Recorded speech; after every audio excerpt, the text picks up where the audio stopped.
Hello guys, जय हिंद। आप सभी का स्वागत है हमारे यूट्यूब चैनल पे। फाइनली बहुत सारी प्रॉब्लम्स के बाद कल आपका एग्ज़ाम स्टार्ट हो रहा है। कई बार डेट टले, लेकिन अभी फाइनली आपका कल एग्ज़ाम शुरू हो रहा है। तो आप सभी को आपके आगामी यानी कल के एग्ज़ाम के लिए बहुत बहुत कंग्रेचुलेशंस, बहुत बहुत बधाई।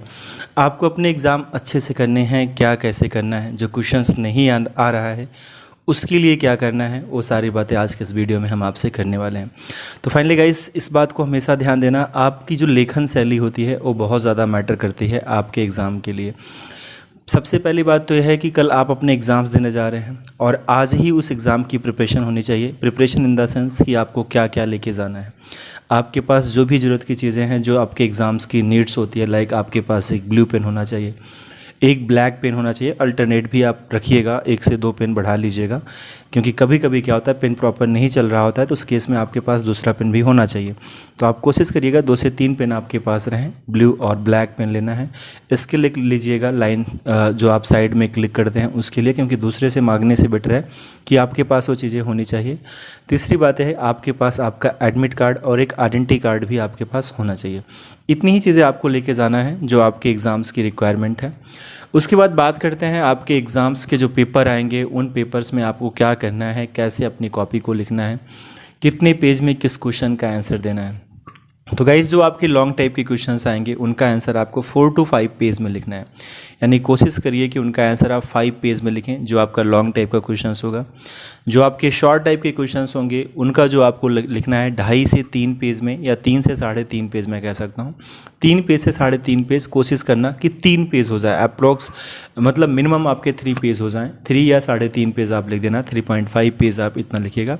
शॉर्ट टाइप के क्वेश्चंस, वेरी शॉर्ट टाइप के जो क्वेश्चंस होते हैं उनका आप 1 पेज में 2 के भी आंसर कर सकते हैं, क्योंकि वो बहुत ही छोटे क्वेश्चंस होते हैं। उसमें सिर्फ आपसे टू द पॉइंट चीज़ें पूछी जाती हैं, तो टू द पॉइंट ही आपको उनका आंसर करना होता है। तो इस तरीके से पेज में आपको लिखना है। अब जैसे मान लीजिए आपने बहुत तैयारी की, बहुत सारे क्वेश्चंस आप पढ़ के गए, लेकिन आपने जो पढ़ा हो सकता है कि क्वेश्चंस आपको वहाँ ना दिखे, लेकिन अगर आपने हर एक यूनिट से पढ़ाई कर रखा है तो लगभग चीज़ें आपको वहाँ पर देखने को मिल जाएंगी, क्योंकि एक जो क्वेश्चंस होते हैं वो रिलेट करते हैं अपने यूनिट के बाकी क्वेश्चनों से। तो वहाँ से कहीं ना कहीं काफ़ी सारे पॉइंट्स आपके माइंड में पहले से होंगे जिन्हें आप लिख पाएंगे, क्योंकि आपको पता है कि ऐसी परीक्षा होती है बीएड की या बीए की, जिनमें चीज़ों को हम रट के हूबहू नहीं लिख पाते हैं। आप अपने क्वेश्चंस को रट के जाते हैं, पढ़ के जाते हैं, समझ के जाते हैं, लेकिन वहाँ आप अपने हिसाब से लिखते हैं। जब आप अपने हिसाब से लिखते हैं तो इस बात को आपको ध्यान देना है, स्टार्टिंग जो आपका डिफिनेशन हो एकदम करेक्ट हो। यानी जो भी चीज़ें आपसे पूछी जा रही हैं स्टार्टिंग में आप उनका डिफिनेशन बहुत ही प्रॉपर तरीके से, हेडिंग कैसे डालना है, हेडिंग डाल के प्रॉपर तरीके से उनके डिफिनेशंस को आपको लिखना है। उनके डिफिनेशंस लिखिए। उसके बाद कोई चीज़ आपको लगता है कि हाईलाइट करने वाली चीज़ है तो उसको आप हाईलाइट भी करिए वहाँ पर ब्लैक पेन से, या कुछ अगर आपको इंग्लिश में कुछ पॉइंट्स याद हैं तो बीच बीच में इंग्लिश को भी अगर आप डिफिनेशंस में मेंशन कर दे रहे हो तो आपको बहुत अच्छा नंबर मिल जाएगा, क्योंकि इंग्लिश का भी बहुत बड़ा इफेक्ट होता है, बहुत बड़ा प्रभाव पड़ता है। तो अगर आप कोई भी डिफिनेशन आपको याद है उसका, अगर आपको इंग्लिश में भी थोड़ा कुछ पता है या आपने पढ़ रखा है तो इंग्लिश में भी उसके नीचे आप ले सकते हैं। और कोई परिभाषा जब आप लिखते हैं तो जो भी आपके राइटर्स होते हैं, कुछ लेखक होते हैं, कुछ दार्शनिक होते हैं जिन्होंने अपने अकॉर्डिंग उसका डिफिनेशन दिया था, उनके नाम को मेंशन करके उनके डिफिनेशंस को भी आपको वहाँ पर पॉइंट आउट करना होता है।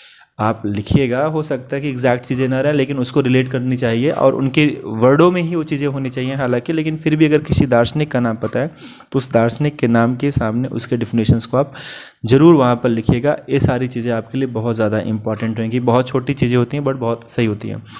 आप जब वहाँ क्वेश्चंस कर रहे होंगे तो आपके पास 3 घंटे का टाइम होता है, जो कि पर्याप्त टाइम है। आप उतने टाइम में अच्छे से अपना पेपर कर सकते हैं, बिल्कुल भी दिक्कत नहीं आएगी अगर आप इतने 5 पेज में लिख रहे हैं। बट आपकी जो लिखन शैली होनी चाहिए बहुत स्लो नहीं होनी चाहिए, क्योंकि बहुत स्लो रहेगा तो मे बी आप जो है क्वेश्चंस आपके छूट भी जाएँ।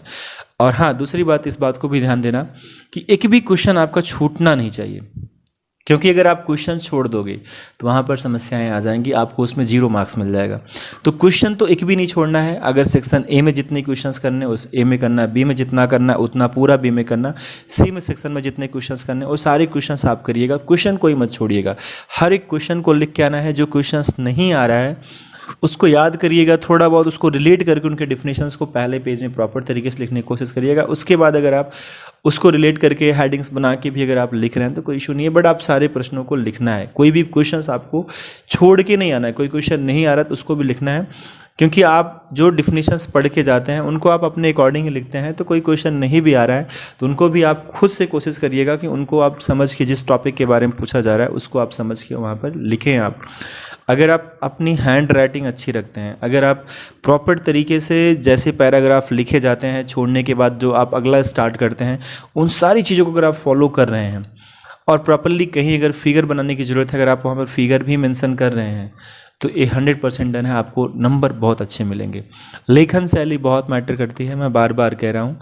डिफिनीशंस उतना ही मैटर करता है जितना आपकी लेखन शैली मैटर करती है। तो लिखना अच्छे से, राइटिंग अच्छे से बननी होनी चाहिए। हेडिंग आप अच्छे से डालिएगा, जो भी चीज़ें हैं सारी चीज़ें मेंशन करके करते चलेंगे तो बहुत अच्छा होगा। बाकी कल आपके एग्ज़ाम्स हैं, बिल्कुल भी निश्चिंत रहें, डरे नहीं, अपने एग्ज़ाम को अच्छे से फेस करें, अपने एग्ज़ाम को अच्छे से फेस करें, चीज़ें अच्छी होंगी, इसमें कोई डाउट नहीं है, आप बहुत बढ़िया कर पाएंगे। तो चलो गाइस, कल पेपर दे के आओ और जैसे पेपर आपका आए उसके बाद आप अपना पेपर मुझे शेयर करिएगा, उसके ऊपर मैं एक प्रॉपर वीडियो भी बना दूंगा। हालांकि अभी कोई मतलब नहीं रह जाएगा, वो पेपर ख़त्म ही हो जाएगा, बट पेपर रिकॉर्ड मेरे पास रखा रहेगा तो नेक्स्ट ईयर के जो बच्चों के एग्ज़ाम के लिए होंगे उनके लिए बेटर रहेगा।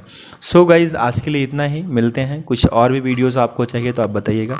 हमने कुछ नोट्स भी हमारा एप्लीकेशन पे पड़े हुए हैं, अगर आपके पास बुक्स वगैरह नहीं है जाके एप्लीकेशन से आप वहाँ से पढ़ भी सकते हैं guys. Okay, thank you again. एक बार आप सभी को आपके एग्ज़ाम के लिए बहुत बहुत बधाई। आप अपने एग्ज़ाम को अच्छा करके आना। थैंक यू, और गॉड से यही प्रे है कि आपके सभी के एग्ज़ाम बहुत अच्छे से आए। सो थैंक यू, मिलते हैं नेक्स्ट वीडियो में। जय हिंद।